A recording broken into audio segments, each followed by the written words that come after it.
लीजिए, आप लोगों के बीच पन्नालाल शिक्षक कभी उपस्थित हैं सर साहेबगंज की धरती पे। ये बहुत केस आ रहे हैं हमारे देश की पैमाने पे। ये लड़की लोग शादी कर रहे हैं।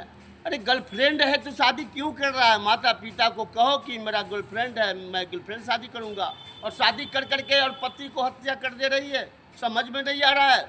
माता पिता का धज्जिया उड़ा रही है। पढ़ लिख करके बीए में पढ़ लिख करके ये क्या कर रही है? ये दाग लगा रही है माता पिता की समाज के ऊपर। समझ में नहीं आ रहा है तुझे? हाँ? मुस्कान ने सौरभ को हत्या कर दिया। अभी अभी नया केस आया है। ये सोनम, फिर ये राजा को, राजवंशी को भी हत्या कर दिया। ये सब क्या है? एक लड़की अपने पति को तरबूजा में जहर मिला करके दे रही है खाने के लिए। बताइए सब क्या हो रहा है इस धरती पे? समझिए, नहीं तो कानून बन चुका है। कानून बन चुका है। लड़का का भी ये कोर्ट खुलने जा रहा है, खुल गया है। और कानून, ये लड़का का भी कानून अब मामला को ले रहा है, केवल लड़की की नहीं। अब लड़का का भी कानून अब छोड़ेगा नहीं, और लड़की को भी जेल जाना होगा। ये गलत लड़कियां काम करेगी, राह पर भटकेगी, और गलत किसी को फंसा करके किसी माँ और बाप का बेटा को उजाड़ने का काम कर रही है। दूसरे के गर्लफ्रेंड के चक्कर में किसी का माँ का बेटा को छीन रही है। समझ में नहीं आ रहा है तुझे? डूब कर मर जाना चाहिए ऐसी लड़की को, जो माता पिता ने पढ़ा लिखा करके सारा चीज़ को लुटा रहा है लड़की पर, और लड़की वो ऐसा गलत काम कर रही है, घिनौना काम कर रही है कि गांव समाज हंस रहा है। तुमको तो डूब कर मर जाना चाहिए। इस धरती पर क्यों जन्म ली तू? तुमको तो सोयरी में, अगर माता पिता जानते ऐसे लड़की निकलेगी तो सोयरिये में नून चटा करके तुझे मौत की घाट उतार दे। ये समझ में नहीं आ रहा है।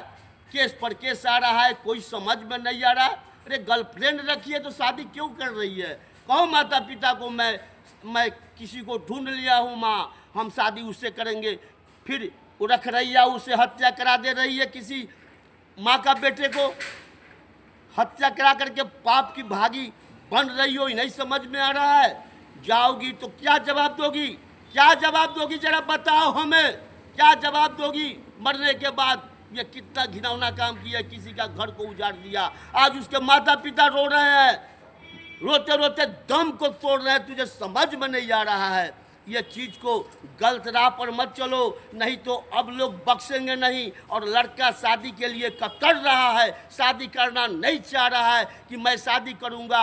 हो सकता है कि मुस्कान की तरह और सोनम की तरह भी हमारा घटना हो जाए, इसलिए सावधान हो जाएं। आज लड़का सब सारे लोग आज ये चीज़ को कतर रहे हैं, ये चीज़ को समझ रहे हैं। आज अपना छवि को, अपने छवि को धूल, पहले लड़कियां घूंघट को लेकर चलती थी, लेडीज घूंघट को नीचा गिरा कर चलती थी। आज चेहरा पूरा खुलेआम दिखाई पड़ रहा है। किसी लड़की पर देखते हैं दुपट्टा नहीं है। क्या हो रहा है इस धरती पे? समझ में नहीं आ रहा है। 75% लड़कियां दुपट्टा को ऐसे कर करके पीछे घुमा कर रखती है, बदन दिखाई पड़ता है। अरे डूब कर तुम ऐसे आदमी मर जाओ श्रम में। श्रम नहीं है तुझे क्या?